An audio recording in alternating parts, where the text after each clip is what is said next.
Olá, tudo bem? Eu sou o professor Antônio Mercedes, estou aqui para mais uma aula de suma importância. Quem quer aprender contabilidade de custos. Desta feita sobre classificação de custo e despesa, vídeo aula 46. Aula esta dedicada a você, aluno universitário, você que está se preparando para concurso público e para você que é profissional da área e quer se aprimorar um pouco mais nesses conhecimentos. É um prazer imenso ter você aqui comigo mais uma vez. A grande questão é, já organizou seu ambiente de estudo? Relaxe e não permita que nenhum obstáculo distraia a sua atenção, sua concentração. Pense sempre, estudar é preciso. Somente assim as coisas podem ficar um pouco mais fáceis. Olá, tudo bem? Eu sou o professor Antônio Mercedes, estou aqui para mais uma videoaula importantíssima para quem quer aprender contabilidade de custos. Desta feita sobre classificação de custos e despesas, videoaula 46. Aula extra dedicada a você que é aluno universitário, a você que está se preparando para concurso público e para você que é um profissional da área e quer se aprimorar um pouco mais nesses conhecimentos. É um prazer imenso ter você aqui mais uma vez comigo. Já organizou o seu ambiente de estudo? Relaxe e não permita que nenhum obstáculo distraia a sua concentração. Esse momento é somente seu. Pense sempre, estudar é preciso. Somente assim as coisas podem ficar mais fáceis. Vamos à nossa agenda de hoje. Ela está bastante recheada. A nossa agenda contempla a apropriação de custos em relação aos produtos, em relação aos níveis de produção, em relação ao comportamento dos custos, outras terminologias de custos e um quadro resumo da classificação de custos, classificação de despesas e, por último, exercício de fixação. É bom lembrar que em cada desse item anterior nós falamos, também apresentamos exercício de assimilação, ok? É de suma importância que você dedique toda a sua atenção a esses minutinhos sobre a classificação de custos e despesas. Se você está gostando desta aula e gostou das anteriores, é de suma importância que você se inscreva no canal, compartilhe nas suas redes sociais, ou seja, socialize essa informação. E qualquer dúvida, mande para mamercedes@gmail.com. Classificação dos custos em relação à apropriação aos produtos, né? Na verdade, eles podem ser diretos e indiretos, né? Vamos ver a diferença de um para o outro, né? Ela é bastante simples até. Custos diretos são aqueles que eu aproprio diretamente os produtos. Eu sei quanto gastei de matéria-prima, de mão de obra direta para determinado produto e assim por diante. Então, exemplo, matéria-prima, mão de obra direta, material de embalagem, depende, né? Se a embalagem é utilizada no processo de produção, por uma exigência, ela é custo. Se a embalagem é usada lá no estoque, por questões de armazenamento, transporte, acondicionamento, aí seria despesa, né? Depreciação também depende, né? Se eu tenho a depreciação de uma máquina que é utilizada somente para fabricar aquele produto, essa depreciação é o custo direto dele.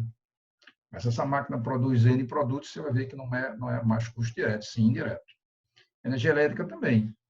Se a energia elétrica daquela máquina tem um medidor para ela e essa máquina só trabalha para um produto, ela é um custo direto daquele produto, né?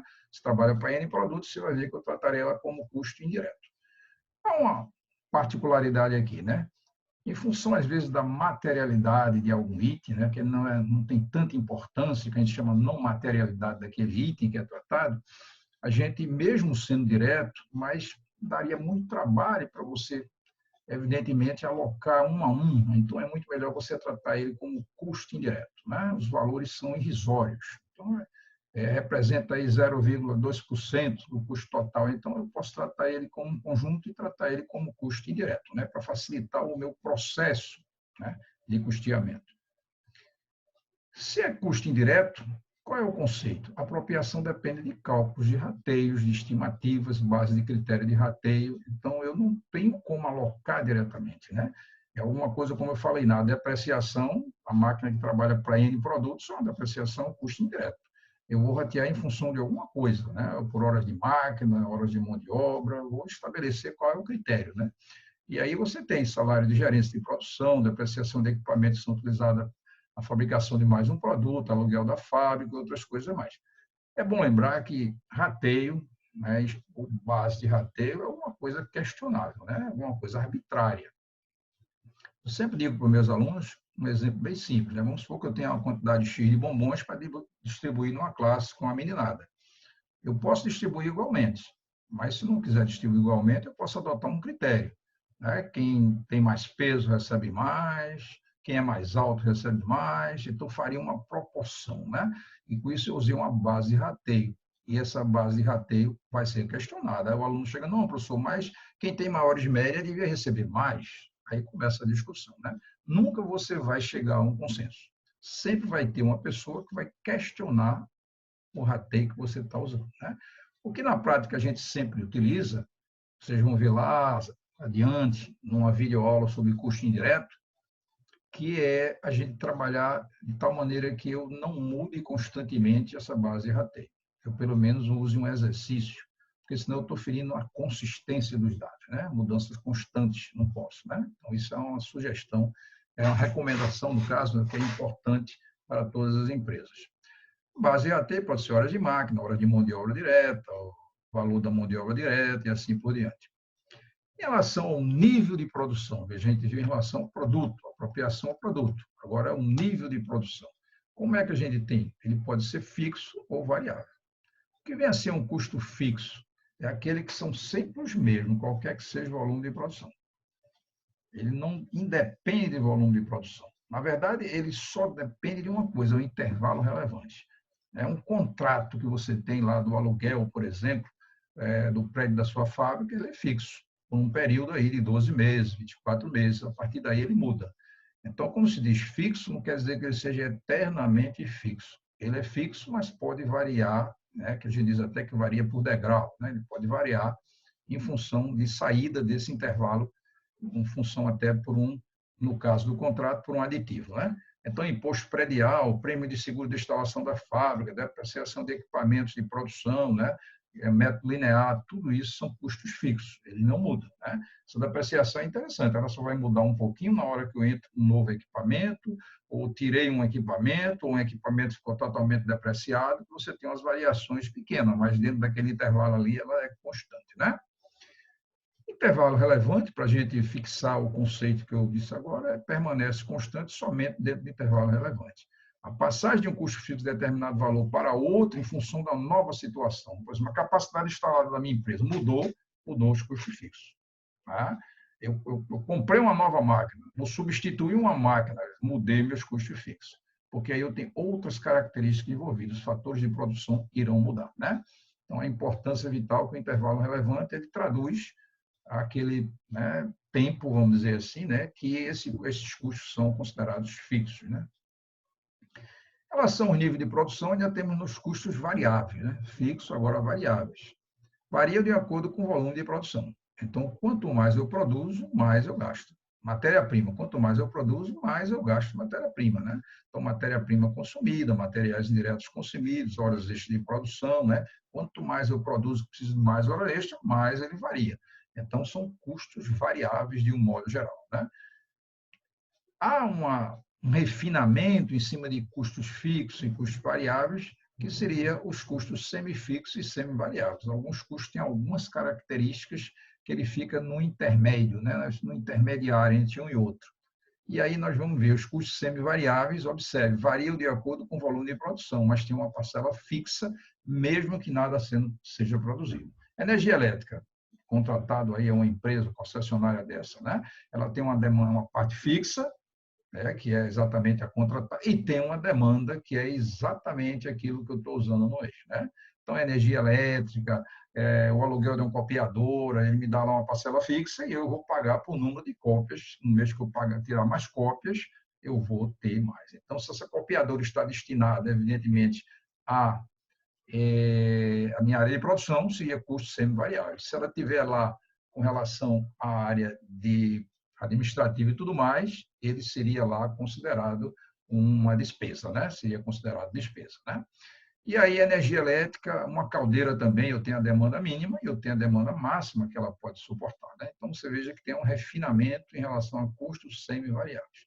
Também em relação a fixo, tem os custos semifixos, né? Ele varia por degrau. são fixos para determinada faixa de produção, mas pode variar se há alguma mudança de faixa, né? Então, exemplo, eu tenho uma quantidade X de supervisores de produção, mas aumentou a quantidade de pessoas naquela área de produção, tem que botar mais supervisores. Então, eu dei um salto, né?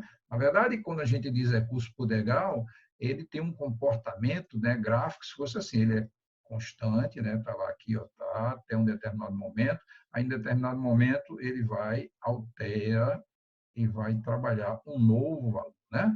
Então, observe que aqui foi onde houve a mudança, né? A mudança houve aqui. Então, aqui eu teria um novo custo, né? Por isso que é chamado semifixo, né? Dentro de um determinado intervalo, ele é fixo, depois ele altera em função disso. Por isso são custos considerados semifixos, semifixos. Observe o nome, semifixo, né?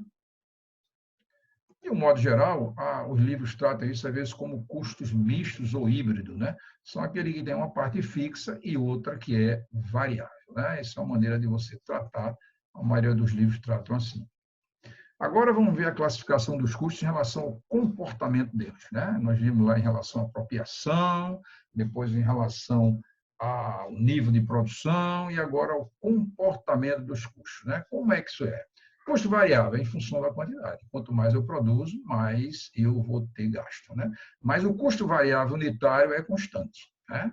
Então, custo variável, se eu produzo 1, gastei 1, se eu produzo 2, gasto 2 e assim por dentro. Quando eu dividir, sempre vai dar uma constante. A representação gráfica você vai ver daqui a pouco que é uma reta, né?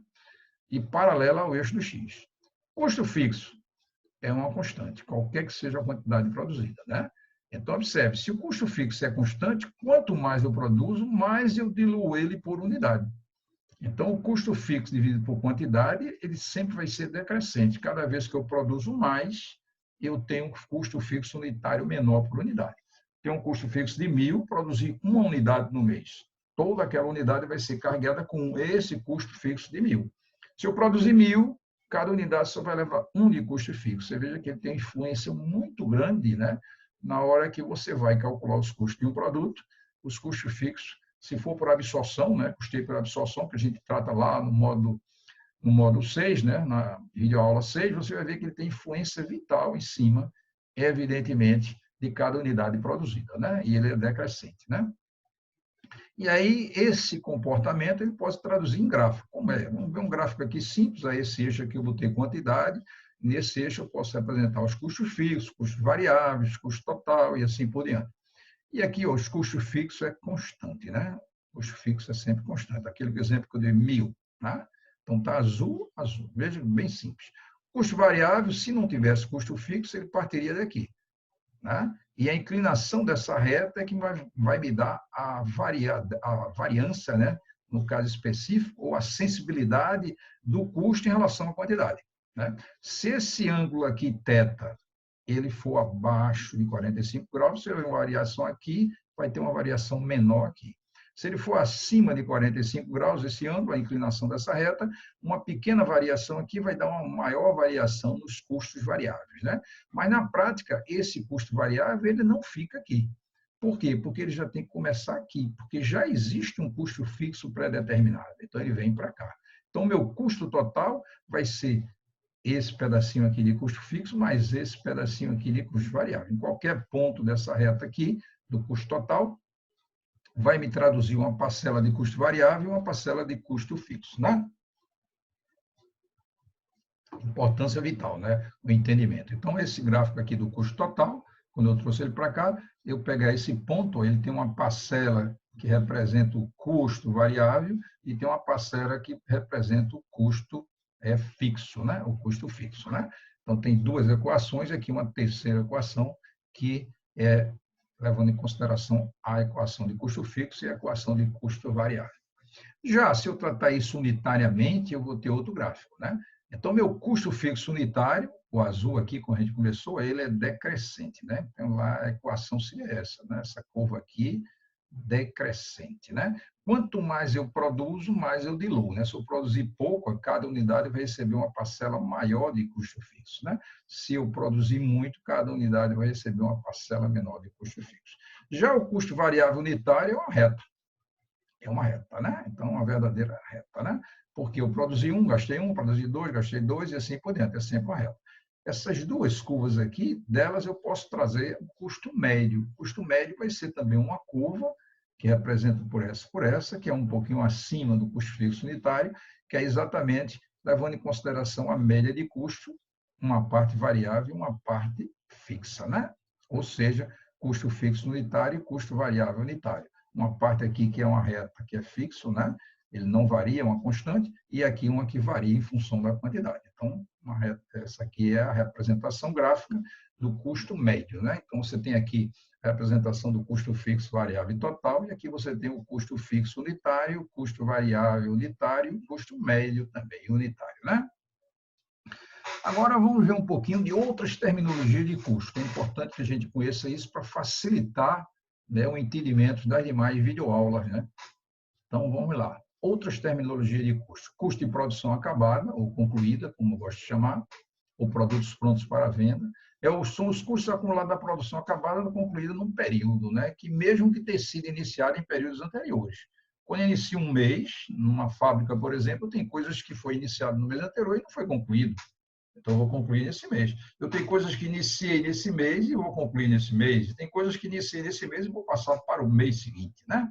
Então, na verdade, pode conter custo de produção também de períodos anteriores existentes em unidades que só foram completadas no presente período, né? Isso é que é a importância vital a gente entender. Só foram completadas no presente período. Custo de produtos vendidos, né? É o total de custo de produtos que foram vendidos, bens e serviços, né? É a soma incorrida de todos os custos de bens e serviços que só agora estão sendo vendidos. Lá na videoaula 2, nós mostramos lá, né? Eu comprei matéria-prima, foi um investimento, depois eu peguei essa matéria-prima, joguei no estoque, né? Ela ficou lá, estocada, depois quando eu tiro essa matéria-prima para a produção é custo, aí depois essa produção me gera um produto, esse produto volta para o estoque, é um investimento, mas agora não só de matéria-prima, mas outros fatores de produção, vai incorporar para dar esse produto. Quando esse produto é vendido, ele sai do estoque e gera o CPV, custo de produtos vendidos. Eu digo, o custo desse produto para mim foi 10, eu estou vendendo por 20. Né? Eu tenho a relação aí. Se olhar a DR, você vai ver uma demonstração de resultados, você vai ver no nível aí receita bruta, depois tributação sobre a receita, receita líquida, depois aparece o CPV, né? Custo de produtos vendidos. Né? Importância vital esse conceito. Né? Observação, né? Ele pode conter custo de produção de diversos períodos, caso esses itens vendidos tenham sido produzidos em diversas épocas. Né? Então, dependendo da época que foi produzido, ele vai ter custos de diversas épocas. Né? Aquele que passou mais de um período, mais de um mês para ser concluído, tem custo de mais de um mês envolvido. Né? Outra terminologia importante é custo de produção de um período. Esse custo são a soma dos custos incorridos dentro do período numa fábrica. Né? Então, o custo de produção do período é material direto, mão de obra direta, mais o CIF, né? Custo indireto de fabricação, ou como alguns livros chamam, gastos gerais de fabricação, gastos gerais de produção, ou alguns chamam de CIP, custo indireto de produção. Né? E aí a gente começa a perceber que eu também posso tratar isso como matéria-prima, mais mão de obra, mais CIF. Né? Simplificando aqui, chamei de matéria-prima somente. Né? Então, CIF são os demais gastos necessários para a fabricação de produtos, quais, pela sua própria natureza, não são nem materiais nem mão de obra direta. Né? Exemplo, energia elétrica, depende, né? Porque pode ser direto, serviço de terceiro, manutenção, seguro, depreciação também depende, aqueles mesmos conceitos que nós vimos anteriormente. Então, aí está o custo de produção de um período. Né? Para facilitar, a gente coloca aqui um gráfico que vai elucidar esses três conceitos: custo de produção acabada e custo de produtos vendidos, né? Custo de produção de um período, produção acabada no período e custo de produtos vendidos. Vamos supor que eu tenha 3 meses, né? 2 meses, segundo mês, terceiro mês e quarto mês, 3 meses envolvidos. E aqui eu delimitei, aqui eu estou no mês 3, né? Aqui eu peguei isso aqui, esse mês 3 e abri ele aqui. E quando começou o mês 3, o que é que eu tinha no meu estoque? No meu estoque de produtos acabados, eu tinha o item 1, 2, 3 e 4. Estava lá. O item 5 foi passado para o mês 3 do mês 2 e, evidentemente, ele só tinha sido concluído o quarto dele. Né? Então, 3/4 eu vou concluir agora, nesse mês 3. Né? Aí eu saí fazendo, fiz o 6, 7, 8, até chegar ao 21. Quando chegou o 22, nesse mês 3, eu concluí só a metade dele. Então, ele ficou aqui mais da outra metade para ser produzido no mês 4. Então, você começa a observar que estoque de produtos em elaboração inicial aqui era esse aqui, ó, 1/4 só. E o estoque final de produtos de elaboração que eu deixei é a metade, né? 1/2 de um produto. Né? Esses dois pedacinhos aqui é estoque inicial, produtos de elaboração, e aqui estoque final de produtos de elaboração. Né? Isso aqui é o que a gente trata nisso aí, tá certo? E aí a gente começa a perceber que, em relação a esse mês que eu estou tratando, o terceiro mês, observe, eu concluí o produto 5, fui concluir tudo esse, comecei a concluí o 21, mas não concluí o 22, deixei ele pela metade para o mês seguinte. Né? Então, na verdade, quando você vendeu naquele mês, o que aconteceu? O estoque estava com o produto 1, 2, 3 e 4, que era exatamente o que veio do mês anterior, eu produzi dos 5, né? Se eu produzi dos 5, e foi até o 21, né? E o 22 ficou incompleto. Na hora que eu vendi, as vendas que eu fiz nesse mês 3 englobaram, eu vendi o produto 1, 2, 3 e 4, que veio no mês anterior, vendi do 5 ao 18, né? Isso aqui foram as vendas que eu fiz no mês. Então, meu CPV do mês em relação a isso aqui, né? Meu custo de produção do período é isso aqui, ó. Acabamento desse primeiro, terminei, até uma parte do 22º. Isso aqui é meu custo de produção do período. E o custo de produção acabada? É exatamente, eu concluí o item 5 e fui até o 21. Esse é a produção acabada, né? Observe que o 22 ele não está pronto para venda. Então, eu concluí. Então, eu tenho a conclusão do 5, mais esses produtos todos, até chegar ao 21. Né? E o que é que ficou aí? Né? A gente vamos começar a perceber agora o que é que ficou. Isso aqui era o estoque inicial de produtos de elaboração e aqui ficou o estoque final. E o que é que ficou para o mês seguinte, como estoque final de produtos acabados? É exatamente o seguinte, ó. Esse produto aqui, ó, 19, 20 e 21, é o estoque final de produtos acabados. Esses não foram vendidos, né? Então, eu tenho o estoque inicial de produtos acabados, 1, 2, 3, 4, o estoque final seria 19, 20 e 21. E, evidentemente, de 1 a 18 foi vendido. Então, as minhas vendas no mês, eles contemplaram, ou seja, nesse mês aqui que está marcado aqui, ó, esse é o mês 3, eles contemplaram o produto de 1 a 18, né? Então, vendeu uma parte que foi feita no mês anterior e vendeu essa produção desse mês. E sobrou ainda 19, 20 vindo para o próximo mês, mês 4. Né? Então, a gente pode escrever o seguinte, ó, custo de produto, custo de produção do período, é do 5º, está em vermelho porque eu fiz ele parcialmente, o resto já tinha sido feito, né? 1/4 tinha sido feito no mês anterior, ao 22 que eu fiz a metade dele. Então, isso aqui é custo de produção do período, é o que eu gastei aqui nesse período. Já o custo de produtos acabados, né, o que foi realmente concluído nesse mês 3, é do 5 ao 21. Eu concluí desse até o 21. É custo de produção acabada. Né? Custo de produtos acabados contempla do 5 ao 21. Né? O CPV, custo de produtos vendidos, é do 1 ao 18. Isso foi o que foi vendido no mês. Ressaltando que 1, 2, 3 e 4 foi fabricado no mês anterior. Nesse mês eu fabriquei do 5 ao 18, né? Aliás, eu fabriquei do 5 ao 21, mas só vendi até o 18. Estoque inicial de produtos acabados, né? 1 ao 4. Estoque final de produtos acabados, 19, 20 e 21. Se olhasse aqui para cima, quando eu disse, né? Estoque inicial de produtos de elaboração, é o 5. Estoque final de produtos de elaboração, é o 22, né? Para a gente entender isso, existe um gráfico que facilita muito. Você não precisa decorar fórmula, não precisa decorar nada, só precisa entender o mecanismo, né? Vamos observar. Se eu pegar material direto consumido, que é estoque inicial, mais compras, menos estoque final, evidentemente, se aqui tivesse devoluções, eu deveria levar em consideração. Mão de obra direta, é importante, e custo direto de fabricação. Se eu somar essas três coisas, eu tenho custo de produção de um período. CPP, custo de produção do período, é isso aí. Se eu pegar o estoque inicial de produtos de elaboração, somar ao custo de produção de um período e subtrair do estoque final de produtos de elaboração, eu vou ter o meu CPA, custo de produtos acabados. Se eu pegar o estoque inicial de produtos acabados, somar meu custo de produção de produtos acabados e diminuir do estoque final de produtos acabados, eu tenho exatamente meu custo de produção de venda, né? Meu custo de produtos vendidos, né? Então, observe que aqui eu calculo o CPP, aqui eu calculo o CPA e aqui eu calculo exatamente o CPV, né? E daqui eu tiro uma equação que permeia tudo isso aqui, que é estoque inicial de produtos de elaboração, mais estoque inicial de produtos acabados, mais CPP vai ser igual a estoque final de produtos de elaboração, mais estoque final de produtos acabados, mais CPV, né? Mas se eu não quiser decorar isso, que às vezes você se esquece, vai fazer uma prova, um concurso, pode se esquecer, é melhor eu entender o mecanismo disso, né? Se eu somar esses 3 grandes itens, eu tenho um CPP. Se eu levar em consideração o estoque final de produtos de elaboração mais CPP menos estoque final de produtos de elaboração, eu tenho o CPA, né? E a mesma coisa, sendo em relação a produtos acabados,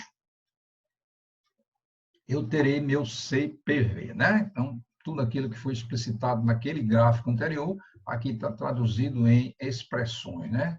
Expressões que a gente, equações, né? Observe que eu tenho 4 itens, se eu souber 3, eu sei o terceiro. Nessa equação aqui, isso, mais isso é igual a isso. Então, se eu souber 3 itens desse aí, 3 variáveis dessa forem conhecidas, né? Eu vou marcar aqui só para a gente brincar aqui, ó. Se eu souber isso aqui, né? Essa equação aqui, e ela trata disso aqui, ó. Se eu souber essa equação, ó, mais essa aqui, mais essa aqui, mais essa, se eu souber desses 4, souber o valor de 3, eu sei exatamente um.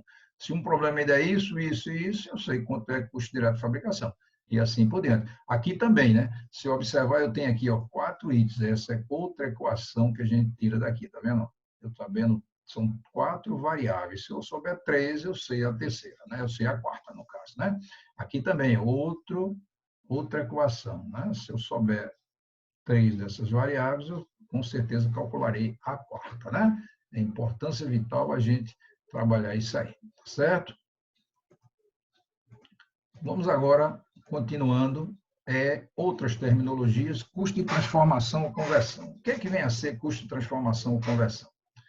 Custo de transformação ou conversão é a mão de obra direta mais CIF, né? A soma de todos os custos de produção, exceto relativos à matéria-prima, ou outros eventuais adquiridos e empregados sem nenhuma modificação. Componentes que eu compro para adquirir também não entram, embalagens compradas, né? Se é para a produção, também não entra, né?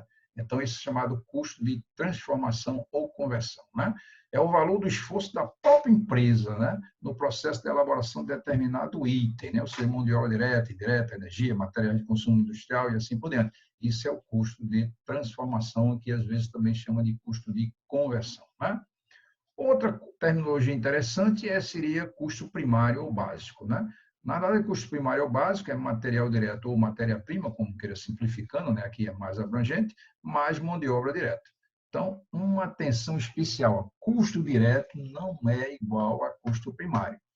Custo direto é uma coisa, custo primário é outra. É fácil ver um exemplo. Observe, a embalagem ela poderá ser um custo direto, desde que eu estou aplicando ela lá na produção, mas ela não é primário, ela não entra, ok? Ela não entra. Embalagem pode ser um custo direto, mas não é primário. Primário é matéria-prima e mão de obra direta, né? Custo irrecuperável, outro custo interessante, né? Isso vem muito da economia, né? O tal do sunk cost, né? Na verdade, na economia são conhecidos como custos afundados, são recursos que eu aplico na construção de ativos que, uma vez realizados, não pode ser revertido em grau qualquer significante, né? E aquele investimento que eu fiz, por exemplo, coisa bem simples, peguei um micro, fiz um upgrade nele. Esse micro é da produção. Então, eu espero que ele tenha uma sobrevida por 2 anos. Então, investi para isso, né? Então, se em um ano ele se tornou obsoleto completamente, já não está produzindo como eu quero, essa diferença que está para completar esses 2 anos de depreciação desse investimento que eu fiz, ele é considerado um sunk cost, né? Um custo irrecuperável, né? Não tem como assim. Mesma coisa com carro e assim por diante, né? A aplicação de recursos realizados no passado, da qual se esperava geração de benefício futuro, que no presente já não mais se vislumbra. Ou seja, esse micro já não está mais rendendo. Se fosse uma máquina, ela já não estaria mais produzindo como eu quero. Ela podia estar gastando muito mais energia do que eu estava pensando e assim por diante. Talvez a solução não seria eu fazer esse upgrade. A solução melhor é eu ter comprado um novo, né? Atualizado, né? Então, o exemplo que eu dou aqui é o investimento em uma máquina que da noite para o dia ficou obsoleta. Os produtos estão com custo altíssimo. Eu investi na máquina, podia ter comprado uma nova, mas preferi fazer um investimento nela, fiz um upgrade nela e depois de pouco tempo eu vejo que eu tomei uma decisão errada, né? Mesmo sem estar totalmente depreciada, ela já não compensa a sua utilização. É muito mais prático eu comprar uma nova e substituir, né? Mas eu podia ter feito isso desde o início, por isso que é chamado custos irrecuperáveis, né? Eu perdi, não tem jeito, né? Outro conceito importantíssimo que também vem da economia é custo de oportunidade. É o que a empresa deixou de ganhar por ter escolhido uma alternativa e não outra, né? Custo de oportunidade está associado à melhor alternativa não escolhida. Ao tomar a escolha, eu escolher uma alternativa, eu deixei a outra, porque elas são mutuamente excludentes. Eu faço isso ou não faço, né?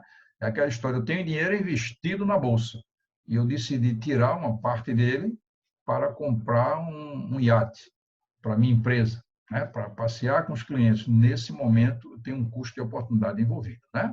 Dinheiro que eu deixei de ganhar lá no meu investimento, né? Você pode até me justificar, não, mas aqui eu estou ganhando mais, o problema é de imagem, mas eu não deixo de ter o meu custo de oportunidade, né? Observe que eu escolher uma é recusar a outra, né? Então, a alternativa escolhida é um custo de oportunidade, o maior benefício não obtido nessas possibilidades, né? Comumente se chama também custo da opção escolhida, né? Mas não deixa de ser um custo de oportunidade. Esse, por outra vez, em concurso, né, principalmente, quando tem lá questões que está tratando do custo de oportunidade. E lá, quando você trata lá ponto de equilíbrio, né, o econômico, você veja que na própria fórmula, né, numa videoaula que vai ter lá na frente, você começa a perceber que lá a gente trata o custo fixo, né, de um modo geral, o custo de despesa fixa, mais o custo de oportunidade. Na verdade, mais um lucro desejado, que eu posso, de antemão, considerar como um custo de oportunidade, né? Tem várias maneiras de considerar, uma delas é pelo custo de oportunidade. E aqui a gente colocou um negócio interessante, que é a classificação, um quadro resumo de tudo que a gente viu até então, né? Quanto à ocorrência, ele pode ser tudo isso, né? Observe que a gente pode ter custo básico primário, custo de transformação de correção, custo fabril ou de fabricação ou de produtos em um período, né? Custo de produtos fabricados ou produtos acabados, né? Custo de produtos vendidos, tudo isso a gente viu agora esses conceitos e exemplos. Quanto ao produto, ele pode ser custo direto e indireto, né? E com relação ao volume, ele pode ser variável e custo fixo, lembrando sempre que eu tenho também o custo semi-variável e o custo semifixo, né? Mas ele parte do fixo e do variável. Então, aí você tem 3 grandes blocos que mostram exatamente todos os conceitos que nós estamos vendo hoje nessa linha de classificação de custos e despesa, né? E agora nós vamos falar um pouquinho das despesas, né? As despesas também podem ser fixas e variáveis. Observe que não existe, né, o conceito de despesas diretas e indiretas. Esse é um conceito estritamente para custos, né? Lembre-se disso.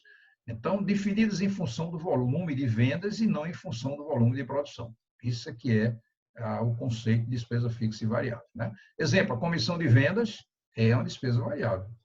O ICMS sobre vendas é uma despesa variável. Quanto mais eu vendo, mais eu tenho que recolher ICMS. Aluguel do escritório de vendas já é uma despesa fixa, né? Você veja que dentro do intervalo relevante, ele é uma despesa fixa.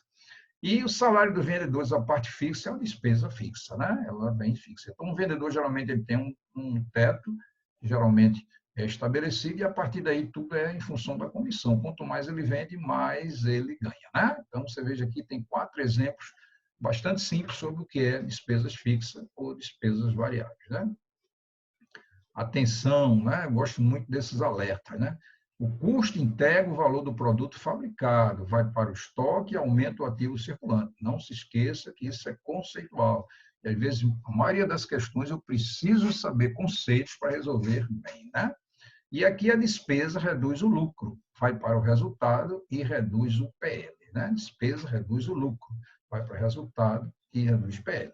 Você veja que lá na nossa videoaula 6, a gente vê muito isso quando trata a absorção, quando trata lá o custeio variável, né? A gente fala muito disso lá na frente, né? Exercício de fixação, né? Como toda a videoaula nossa, nós temos um bloquinho só dedicado para exercício de fixação, né? Para você não ter dúvida com relação ao que a gente viu. Quero lembrar também que dentro de pouco tempo a gente estará lançando um bloco de exercício de fixação, né? A gente vai escolher aí os assuntos, vai um monte de exercício de cada assunto, né? Exercício de concurso, exercício de várias entidades aqui do país que participam de concursos públicos. A gente vai mostrar o exercício e a solução, o exercício e a solução. Não percam, né?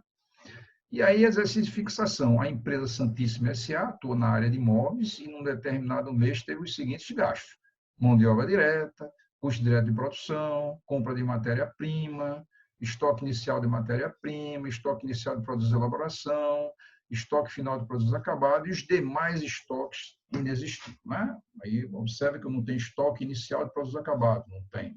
Né? Eu não tenho estoque final de produtos de elaboração, também não tem. Né?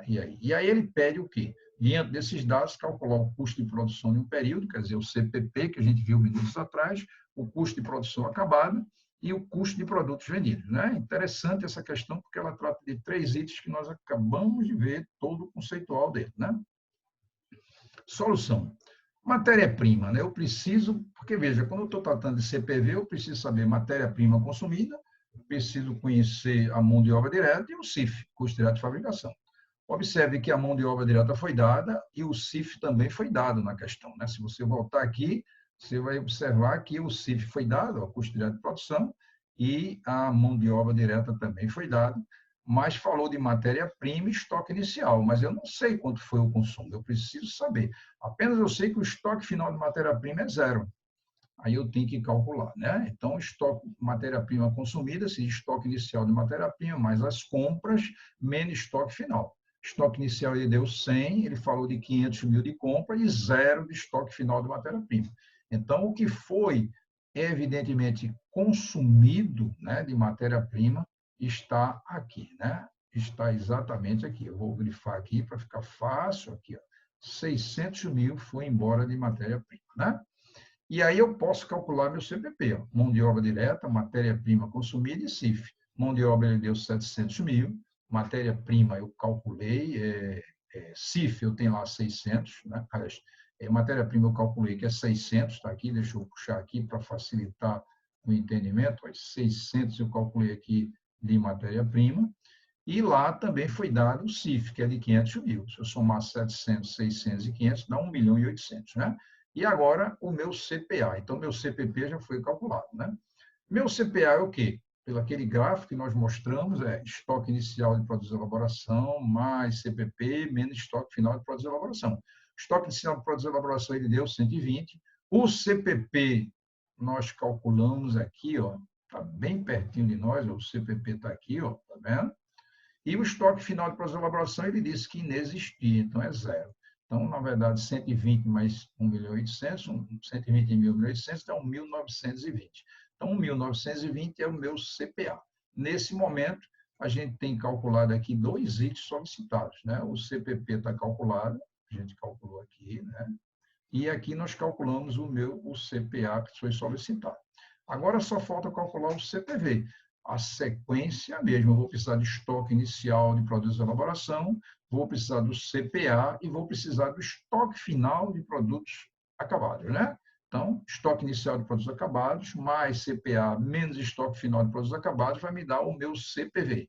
Então, meu CPV está aí calculado facilmente, né? Por quê? Porque esses valores agora eu tenho. Estoque inicial de produtos acabados, ele deu, era 0, não existia. Estoque, o meu CPA eu calculei aqui, ó, 1.920.000, e estoque final de produtos acabados, ele deu 150 mil, né? Então, é 0 mais 1.920.000 menos 150 mil, 1.770.000. Então, aí eu tenho calculado exatamente nesse momento o meu CPP, o meu CPA e o meu CPV. Os 3 itens solicitados. Né? Se eu voltar aqui um pouquinho, você vai perceber que essas coisas foram solicitadas. Ó. CPP, CPA e custo do produto vendido. Observe lá, o estoque final de produtos acabados ele deu 150 mil. Eis porque ele aparece aqui. Ó, né? Estoque final de produtos acabados, 150 mil. Né? Então, um quesitozinho interessante, né? Uma questãozinha interessante, né? Que eu gosto sempre, eu digo que ela é belíssima, porque ela tratou de 3 coisas que a gente tinha acabado de ver os conceitos.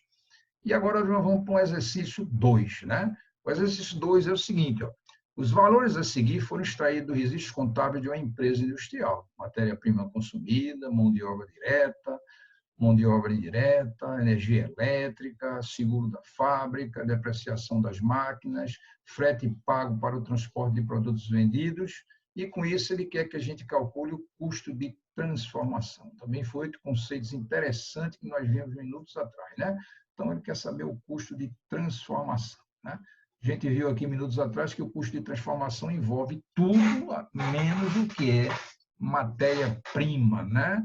Ou material direto. A gente falou também de embalagem, quando aplicado na produção também não entra. Então a gente só pode ver o seguinte, né? A mão de obra direta vai entrar, está aqui 190 mil. Mão de obra indireta também vai entrar.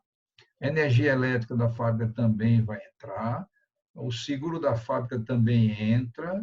E as despesas de depreciação de máquinas também entram, 18 mil. Né? Só não entrou aqui matéria-prima consumida. Né? E o frete pago para transporte de produtos vendidos também não entrou. Né? Porque esse frete aí é vendas, esse frete não é custo. Né? Então, eu não tenho custo de transformação, ele não pode entrar no custo de transformação. Somando isso aí, dá 314.500. Né? Esse é o valor que a gente tem aí para esses itens aí solicitados, né? Então, resposta 314 mil, o custo de transformação, né? Em cima do conceito, né? E um terceiro exemplo que a gente coloca, mais um exemplo para vocês, né? Então, veja, está recheado de coisas boas. Uma indústria apresentou no mês de fevereiro de 2020 os seguintes dados de produção: matéria-prima, mão de obra direta, custo direto de fabricação. Ele deu os saldos dos estoques de produtos em elaboração inicial e final, né? Iniciou o mês com esse estoque e o final com esse estoque. Lembre-se daquela figurinha que nós mostramos, né? Que mostra, apresenta lá os 3 meses, do segundo mês, o terceiro mês e o quarto mês, né? Então, tem o estoque inicial e o estoque final. Os custos de produto vendido no mês de fevereiro foi isso aqui, e não havia estoques acabados de produtos acabados em 31 de 1. Né? Então, no finalzinho de janeiro não tinha estoque de produtos acabados, final, e começou o mês de fevereiro. E ele pede, em função disso, com base nisso, qual o saldo de estoque de produtos acabados em 29 de 2. Né? Aí ele quer saber quanto tem de saldo em 29 de 2. Né? Então, deu os dados e assim por diante. E aí a gente começa a trabalhar. Estoque inicial de produtos em elaboração, mais estoque inicial de produtos acabados, mais CPP, estoque final, elaboração, acabado, mais CPV. Essa expressão nós mostramos ali quando apresentamos aquele gráfico. Né? A gente também podia ser solucionado apresentando o gráfico, colocando os valores, também achar a solução. Mas eu já parti logo da fórmula. Né? E aí eu botei aqui estoque inicial a 25.050, estoque inicial de produtos acabados é 0, CPP, eu vou colocar aqui, por enquanto eu não tenho. Estoque final de produtos de elaboração é 33.400. Estoque final de produtos acabados está aqui, que é exatamente a variável que ele pede, e o CPV que ele deu, 133 mil. Então, você veja que aqui só falta calcular o CPP e isso aqui. Então, para calcular o CPP, a gente viu minutos atrás, né? Se eu pegar a matéria-prima, a mão de obra direta, mais CIF, me deu meu CPP. Então, matéria-prima, a questão dá 83.500, mão de obra direta também dá 66.800 e CIF também 41.750. Eu tenho um total aqui de 192.050.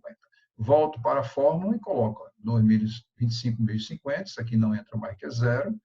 O CPP eu calculei aqui, ó, tá vendo? O CPP já vem para cá direto, né? Então a gente começa a perceber que se tornou fácil agora que eu calculei, ó. O CPP está aqui, ó, né? O CPP está aqui. Os 33.400 eu já tinha, agora eu só tenho uma variável, né, que é exatamente a variável que ele pede na questão. Né?